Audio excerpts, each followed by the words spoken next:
The name is Gokul Somarajan and welcome back to business Malayali. നമ്മളിന്ന് നോക്കാൻ പോകുന്നത് ഒരു ബിസിനസ് പരാജയപ്പെടാനുള്ള മെയിൻ കാരണങ്ങൾ.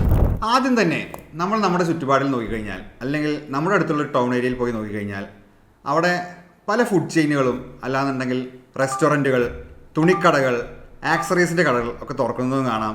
ഒരു മാസം കഴിയുമ്പോഴത്തേക്കും പൂട്ടിപ്പോകുന്നതും കാണാം. ഇതിനൊക്കെ മെയിൻ കാരണം എന്ന് പറയുമ്പോൾ പലപ്പോഴും ഒരു പ്രവാസ ജീവിതം കഴിഞ്ഞ് അവരുടെ ബാക്കിയുള്ള ജീവിതം നാട്ടിൽ ചെലവഴിക്കാനായി വരുന്ന ആൾക്കാരായിരിക്കും ഈ ബിസിനസ്സുകളൊക്കെ തുടങ്ങുന്നുണ്ടാവുക. അവർ ഈ ബിസിനസ് തുടങ്ങുന്നത് അവർ എവിടെയാണോ ഇത്രയും കാലം ജീവിച്ചിരുന്നത്, ചിലപ്പോൾ GCC കൺട്രീസ് ആയിരിക്കാം, UK ആയിരിക്കാം, അമേരിക്ക ആയിരിക്കാം, അവിടുത്തെ സാഹചര്യങ്ങൾ കണക്കാക്കിയിട്ടാണ് അവരിവിടെ ഓരോ ബിസിനസ്സും വന്ന് തുറക്കുന്നത്. അവിടുത്തെ സാഹചര്യങ്ങളും നമ്മുടെ ഇവിടുത്തെ സാഹചര്യങ്ങളും, അതേപോലെ അവിടുത്തെ കൺസ്യൂമർ ബിഹേവിയറും ബിസിനസ്സിൽ ഇവിടുത്തെ ആൾക്കാരുടെ കൺസ്യൂമർ ബിഹേവിയറും വളരെ മാറ്റമുള്ളതായിരിക്കാം. അതുകൊണ്ടൊക്കെ തന്നെ അവിടെ സക്സസ് ആയിട്ടുള്ള ബിസിനസ്സുകൾ ഇവിടെ സക്സസ് ആവണമെന്നില്ല. അതാണ് ആദ്യത്തെ കാരണം. രണ്ടാമത്തെ കാരണം എന്ന് പറയുന്നത് ക്യാഷ് ഫ്ലോ. ഒരു ബിസിനസ് നമ്മൾ നടത്തുന്നത് തന്നെ പ്രോഫിറ്റ് ബുക്ക് ചെയ്യാൻ വേണ്ടിയിട്ടായിരിക്കണം. പ്രോഫിറ്റ് ഉണ്ടാകുമ്പോഴേ ആ ബിസിനസ് സക്സസ്ഫുൾ ആവുന്നുള്ളൂ. ഒരു ബിസിനസ്സിന് പോസിറ്റീവായിട്ടുള്ള ക്യാഷ് ഫ്ലോ ഉണ്ടാവാം, നെഗറ്റീവായിട്ടുള്ള ക്യാഷ് ഫ്ലോ ഉണ്ടാവാം. ഉദാഹരണത്തിന് ഒരു ഫെസ്റ്റിവൽ സീസൺ സമയത്ത് ഒരു ബേക്കറിക്ക് നല്ല വിറ്റുവരവ് ഉണ്ടാവും. ആ സമയത്ത് പോസിറ്റീവായിട്ടുള്ള ക്യാഷ് ഫ്ലോ ബുക്ക് ചെയ്യാനും പറ്റും. പക്ഷേ അതേ സമയത്ത് ആ ബേക്കറിയിൽ ആവശ്യത്തിൽ കൂടുതൽ ഇൻവെൻട്രി നമ്മൾ വാങ്ങി സ്റ്റോക്ക് ചെയ്യുകയും വിറ്റ് പോവാതിരിക്കുകയും ചെയ്യുകയാണെങ്കിൽ അവിടെ നെഗറ്റീവ് ക്യാഷ് ഫ്ലോ ആണ് ഉണ്ടാവുന്നത്. ഒരു പോസിറ്റീവ് ക്യാഷ് ഫ്ലോൻ്റെ ഉദാഹരണം പറഞ്ഞു കഴിഞ്ഞാൽ, ഫ്രീലാൻസ് ആയിട്ട് നമ്മളൊരു ഗ്രാഫിക് ഡിസൈനിങ്ങിൻ്റെ ബിസിനസ് നടത്തുകയാണ്. ക്ലയൻറ്റിൻ്റെ നിന്ന് നമ്മൾ അപ്ഫ്രണ്ട് ആയിട്ട് 50% അഡ്വാൻസ് വാങ്ങുകയും ചെയ്യുന്നു. അതുകൊണ്ട് നമ്മൾ നമ്മുടെ കോസ്റ്റുകൾ കവർ ചെയ്യുകയും ചെയ്യുന്നു. ബാക്കിയുള്ള 50% വർക്ക് കഴിഞ്ഞ് നമുക്ക് പ്രോഫിറ്റാണ്. അങ്ങനെ പോസിറ്റീവായ ക്യാഷ് ഫ്ലോ ഉണ്ടാകുമ്പോൾ നമ്മുടെ ബിസിനസ്സും സക്സസ്ഫുൾ ആവുന്നു. വേറൊരു കാരണം ക്രെഡിറ്റിൽ നടത്തുന്ന ബിസിനസ്സുകൾ. ഒരു ബിസിനസ്സിൽ പലപ്പോഴും നമ്മൾ ഗുഡ്സ് സപ്ലൈ ചെയ്യുന്നത് ക്രെഡിറ്റ് ബേസിസിലായിരിക്കാം. അതായത് മാനുഫാക്ചറിങ് ബിസിനസ്സിലാണ് നിങ്ങൾ ഉള്ളതെങ്കിൽ ആ മാനുഫാക്ചർ ചെയ്ത പ്രൊഡക്റ്റുകൾ കടകളിലോട്ട് സപ്ലൈ ചെയ്യുന്നത് ക്രെഡിറ്റ് ബേസിസിലായിരിക്കാം. ആ ക്രെഡിറ്റ് ബേസിൽ സപ്ലൈ ചെയ്ത പ്രൊഡക്ട്സിൻ്റെ കളക്ഷൻ നമുക്ക് കൃത്യമായിട്ട് നേടിയെടുക്കാൻ കഴിയില്ലെങ്കിൽ അവിടെ ഒരു നെഗറ്റീവ് ക്യാഷ് ഫ്ലോ ആണ് ഉണ്ടാകുന്നത്. അത് വളരെയധികം ബിസിനസ്സിനെ ബാധിക്കുകയും പിന്നീട് പ്രൊഡക്ഷനിലോട്ട് നമുക്ക് ശ്രദ്ധിക്കാൻ പറ്റാതെ ആവുകയും പ്രൊഡക്ഷന് വേണ്ടിയിട്ടുള്ള റോ മെറ്റീരിയൽസ് നമുക്ക് വാങ്ങാൻ പറ്റാതെ ആവുകയും ചെയ്യുന്നു. മൂന്നാമത് നമുക്ക് സർവീസ് റിലേറ്റഡ് ആയിട്ടുള്ള ബിസിനസ്സുകളിലോട്ട് നോക്കാം. പല സർവീസ് റിലേറ്റഡ് ആയിട്ടുള്ള ബിസിനസ്സുകളും ഇപ്പോൾ ഉദാഹരണം പറയുകയാണെങ്കിൽ ഗ്രാഫിക് ഡിസൈനിങ്ങോ ഫോട്ടോഷൂട്ട്സോ വീഡിയോ എഡിറ്റിംഗ് സർവീസുകളോ ആയിക്കഴിഞ്ഞാലും അത് നടത്തുന്ന ആൾക്കാരോട് ചിലപ്പോൾ ഫ്രീ ആയിട്ട് അത് ചെയ്തു തരാൻ നമ്മൾ ആവശ്യപ്പെടും. അത് വളരെ നല്ലൊരു പ്രവണതയല്ല. നമ്മളൊരു സൊസൈറ്റിയിൽ ജീവിക്കുമ്പോൾ ഓരോരുത്തരും എടുക്കുന്ന എഫേർട്ടിന് നമ്മൾ വാല്യൂ കൊടുത്തേ പറ്റുള്ളൂ. ഒരു ഫ്രീ മൈൻഡ് സെറ്റ് ഉള്ള ആൾക്ക് ഒരിക്കലും ജീവിതത്തിൽ സക്സസ്ഫുൾ ആവാൻ പറ്റില്ല. ഏതൊരു സർവീസ് ബിസിനസ്സിന് നമ്മൾ ഓപ്റ്റ് ചെയ്യുമ്പോഴും അതിനനുസരിച്ചുള്ള കൃത്യമായ റെന്യൂമറേഷൻ കൊടുത്താൽ മാത്രമേ ആ ബിസിനസ്സിന് സക്സസ്ഫുൾ ആവാൻ പറ്റുകയുള്ളൂ. മാന്യമായിട്ടുള്ള ഡിസ്കൗണ്ടുകൾ നമുക്ക് ആരോടും ചോദിക്കാം. അവരുടെ എഫേർട്ടിനനുസരിച്ചിട്ടുള്ള റെന്യൂമറേഷൻ നൽകുകയും ചെയ്യാം. പക്ഷേ എല്ലാം ഫ്രീ ആയിട്ട് കിട്ടണം എന്നുള്ള ഒരു മെൻറ്റാലിറ്റി അത് വളരെ മോശമായ ഒരു മെൻറ്റാലിറ്റിയാണ്. ഒരു ബിസിനസ് തുടങ്ങുമ്പോൾ നമ്മൾ എവിടെയാണോ ആ ബിസിനസ് തുടങ്ങുന്നത് ആ ഏരിയയിൽ റിസർച്ച് ചെയ്ത് ആ ബിസിനസ്സിന് വേണ്ട ക്യാപിറ്റൽ മാത്രം ചിലവാക്കി അത് തുടങ്ങുന്നതാണ് ഏറ്റവും നല്ലത്. വേറൊരാളുടെ ബിസിനസ് കണ്ട് അതിലുണ്ടാകുന്ന നേട്ടങ്ങൾ കണ്ട് നമ്മൾ ലക്ഷങ്ങൾ ആ ഒരു ബിസിനസ്സിൽ മുടക്കി ആ ഒരു ബിസിനസ് തുടങ്ങി അതിലോട്ട് കസ്റ്റമേഴ്സ് വരാതിരിക്കുകയാണെങ്കിൽ ആ ബിസിനസ് പരാജയപ്പെടാനുള്ള ചാൻസസ് വളരെ കൂടുതലാണ്. മാർക്കറ്റിംഗ് ഒരു ബിസിനസ്സിൽ വളരെ ഇമ്പോർട്ടൻ്റ് ആയിട്ടുള്ളൊരു ടേമാണ് മാർക്കറ്റിംഗ്. ഒരു ബിസിനസ്സിനെ നമ്മളൊരു വണ്ടിയായി സങ്കല്പിക്കുക. ആ വണ്ടിയുടെ ചക്രങ്ങളാണ് മാർക്കറ്റിംഗ്. ആ ബിസിനസ്സിനെ മുന്നോട്ട് കൊണ്ടുപോകാൻ മാർക്കറ്റിംഗ് എന്തായാലും ഒരു ബിസിനസ്സിൻ്റെ ഒരു സ്റ്റേജിൽ എത്തിക്കഴിഞ്ഞാൽ ചെയ്തേ പറ്റൂ. ഓരോ ബിസിനസ് പരാജയപ്പെടുന്നതും സെയിലില്ലാത്തത് കൊണ്ടാണ്. സെയിൽ വേണമെങ്കിൽ കസ്റ്റമേഴ്സ് വേണം. നിങ്ങളൊരു ബിസിനസ് തുടങ്ങിക്കഴിഞ്ഞാൽ ആ ബിസിനസ് നാലാൾ അറിയണമെങ്കിൽ മാർക്കറ്റിംഗ് ചെയ്തേ മതിയാകൂ. നിങ്ങളൊരു ബിസിനസ് തുടങ്ങുമ്പോൾ നിങ്ങളുടെ ബിസിനസ്സിനെ നൂതന സാങ്കേതിക വിദ്യകൾ ഉപയോഗിച്ച് മാക്സിമം ആൾക്കാരിലോട്ട് എത്തിക്കാൻ എന്തായാലും നിങ്ങൾ ശ്രമിക്കണം.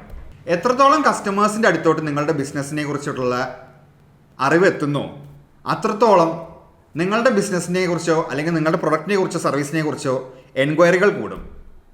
ആ ലീഡുകൾ നിങ്ങൾക്ക് ലഭിക്കുമ്പോൾ അതിനെ സെയിൽസായി കൺവേർട്ട് ചെയ്യാൻ നിങ്ങൾക്ക് സാധിച്ചാൽ തീർച്ചയായിട്ടും ആ ബിസിനസ്സിൽ നിങ്ങൾക്ക് വിജയിക്കാം. മാർക്കറ്റിംഗ് ചെയ്യാത്തോടത്തോളം കാലം, അല്ലെങ്കിൽ നിങ്ങളുടെ ബിസിനസ്സിൽ മാർക്കറ്റിങ്ങിന് വേണ്ടി പ്രത്യേക ഒരു ബഡ്ജറ്റ് നിങ്ങൾ കണ്ടെത്താത്തോടത്തോളം കാലം ആ ബിസിനസ് പരാജയത്തിലോട്ട് കൂപ്പുകുത്തുകയാണ്. ബിസിനസ്സിൽ ബഡ്ജറ്റിങ്ങിൻ്റെ പ്രാധാന്യം. വീടായി കഴിഞ്ഞാലും ബിസിനസ്സായി കഴിഞ്ഞാലും ഒരു ബഡ്ജറ്റ് ഉള്ളത് വളരെ നല്ലതാണ്. വരവ് ചെലവുകൾ കണക്ക് കൂട്ടാനും ബിസിനസ്സിൽ കൂടുതൽ പ്രോഫിറ്റ് ഉണ്ടാക്കാനും ബഡ്ജറ്റിംഗ് നമ്മളെ വളരെയധികം സഹായിക്കുന്നു. നമ്മളുടെ വരവ് അനുസരിച്ച് ചെലവുകളെ ക്രമീകരിക്കുവാനും ബഡ്ജറ്റിംഗ് നമ്മളെ വളരെയധികം സഹായിക്കുന്നു. ബഡ്ജറ്റിംഗ് ഇല്ലാത്തടത്തോളം കാലം ഒരു ബിസിനസ്സിന് കൂടുതലായും സക്സസ് ആവാൻ സാധിക്കുകയില്ല. ബിസിനസ്സിലെ 50-30-20 റൂൾ. പേഴ്സണൽ ഫിനാൻസ് ആയി കഴിഞ്ഞാലും ഏതൊരു ബിസിനസ് ആയി കഴിഞ്ഞാലും 50-30-20 റൂൾ ഫോളോ ചെയ്യുന്നത് വളരെ നല്ലതാണ്. നമ്മളുടെ റവന്യൂയിലെ അല്ലെങ്കിൽ നമ്മൾ ഉണ്ടാക്കുന്ന പണത്തിലെ 50% നമ്മളുടെ നീഡുകൾക്ക് വേണ്ടിയിട്ടും 30% നമ്മളുടെ വോണ്ടുകൾക്കോ ആഗ്രഹങ്ങൾക്കോ വേണ്ടിയിട്ടും അതേപോലെ തന്നെ 20% നമ്മുടെ സേവിങ്സിലോട്ടും എപ്പോഴും നമ്മൾ മാറ്റിവെക്കണം.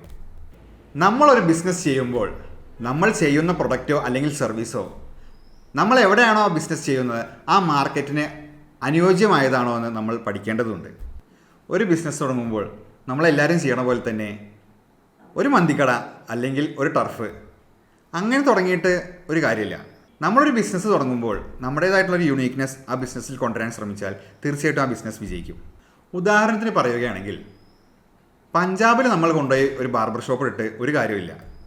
അവിടുത്തെ ചേട്ടന്മാർ മുടി വെട്ടുകയോ താടി പഠിക്കുകയോ ഇല്ല.